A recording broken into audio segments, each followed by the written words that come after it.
शुक्रवार का दिन था। जैसे ही स्कूल में आधी छुट्टी हुई, मीना और उसके दोस्त भागकर विद्यालय के बगीचे में जा बैठे। सभी को बहुत जोरों से भूख लगी थी। सभी अपना अपना खाने का डिब्बा साथ में लाए थे। मेरे पेट में तो चूहे दौड़ रहे हैं। तुम्हारा पेट क्या इतना बड़ा है? कहाँ है चूहे? मुझे भी देखने हैं। मुझे तो इतनी भूख लगी है कि लग रहा है सिर्फ चूहे नहीं, उनके पीछे बिल्लियाँ भी दौड़ रही हैं। अच्छा, तो फिर सब बैठे क्यों हैं? चलो सब अपना डिब्बा खोलो, खाना शुरू करते हैं। जब सबने अपना अपना डिब्बा खोला तो देखा कि आज सभी के घर से स्वादिष्ट भोजन आया था। मीना, तुम्हारे डिब्बे में क्या है? मैं आज सरसों का साग और मक्के के आटे से बनी रोटी लेकर आई हूँ। आज मेरी बीजी का जन्मदिन है, इसलिए घर पर मेरे गांव का खास भोजन बना है। और तुम्हारे डिब्बे में? मैं तो आज दाल, चावल और सलाद लेकर आया हूँ, और मैं मछली के पकौड़े। और मेरे पास तो आज बिरयानी है। इतनी देर में टीचर भी किसी काम से बगीचे में आई।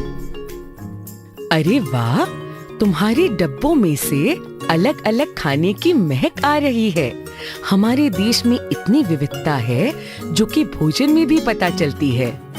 अरे भाई वाह, खाना तो बहुत स्वादिष्ट लग रहा है और साथ ही साथ पौष्टिक भी। जी हाँ मैडम, हम सभी पौष्टिक खाना लेकर आए हैं। और जैसा कि आपने समझाया था, हमारे खाने में फल, सब्जियाँ, अनाज सभी शामिल हैं। बहुत अच्छे। हम सभी के लिए संपूर्ण भोजन अथवा संतुलित आहार बहुत जरूरी है। संतुलित आहार क्या होता है मैडम? अमीना, बहुत अच्छा सवाल पूछा। क्या कोई इसका जवाब देना चाहेगा? हाँ, मैं बताता हूँ। संतुलित भोजन मतलब हमारे आहार में हर तरह के स्रोतों से भोजन होना चाहिए, जैसे हरी सब्जियाँ, फल, अनाज और मांस। बहुत अच्छे इब्राहिम। मैडम, पर हमें संतुलित आहार खाना क्यों जरूरी है? मीना, मुझे बताओ, यदि हम बहुत देर तक खाना न खाएं तो कैसा लगता है? मुझे तो बहुत भूख लगती है और खाना ना मिले तो बहुत कमजोरी भी महसूस होती है। भोजन हमारे शरीर की अनेक जरूरतों को पूरा करता है और हमारे भोजन में जो पोषक तत्व होते हैं, उन्हीं की वजह से हमें ऊर्जा मिलती है, हमारे शरीर की वृद्धि होती है और यही पोषक तत्व शरीर के विभिन्न अंगों की रक्षा भी करते हैं। विभिन्न प्रकार के भोजन में अलग अलग पोषक तत्व होते हैं। टीचर, क्या इन मछली के पकौड़ों में भी विभिन्न पोषक तत्व है? ये मुझे कैसे पता चलेगा?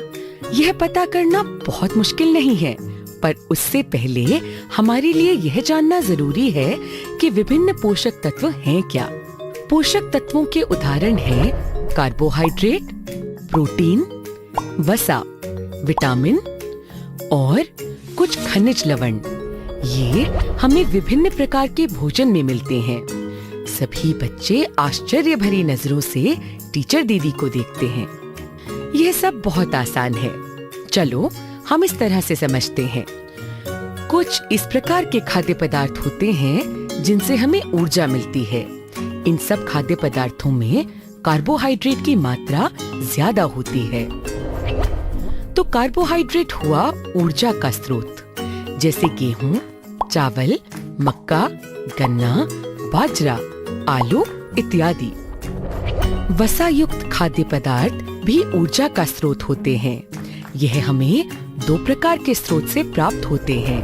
पहला पौधे जैसे मूंगफली, बादाम, नारियल का तेल इत्यादि, और दूसरा पशु से, जैसे दूध, घी, मांस, मछली, अंडे इत्यादि। अगला पोषक तत्व है प्रोटीन, जो हमारे शरीर की वृद्धि के लिए बहुत जरूरी है। इसके स्रोत हैं मांस, अंडे, मछली, जंतु स्रोत एवं दालें, मटर, सोयाबीन, पादप जो कि पौधों से मिलने वाले। मेरे डिब्बे में बिरयानी है और बिरयानी में चावल है, यानी कार्बोहाइड्रेट, मांस के टुकड़े यानी वसा और प्रोटीन है। तो बिरयानी एक संतुलित आहार हुआ। बिल्कुल सही कहा अमीना। लेकिन टीचर, अन्य खाने की वस्तुओं में कौन से पोषक तत्व हैं? ये कैसे पता लगाया जा सकता है? यह सब पता लगाना कुछ मुश्किल नहीं, परंतु आज के लिए इतना ही। पोषक तत्वों को पहचानने के लिए हमें विज्ञान प्रयोगशाला के टीचर से मदद लेनी होगी। अगली क्लास में हम विटामिन और मिनरल की जानकारी पर चर्चा करेंगे।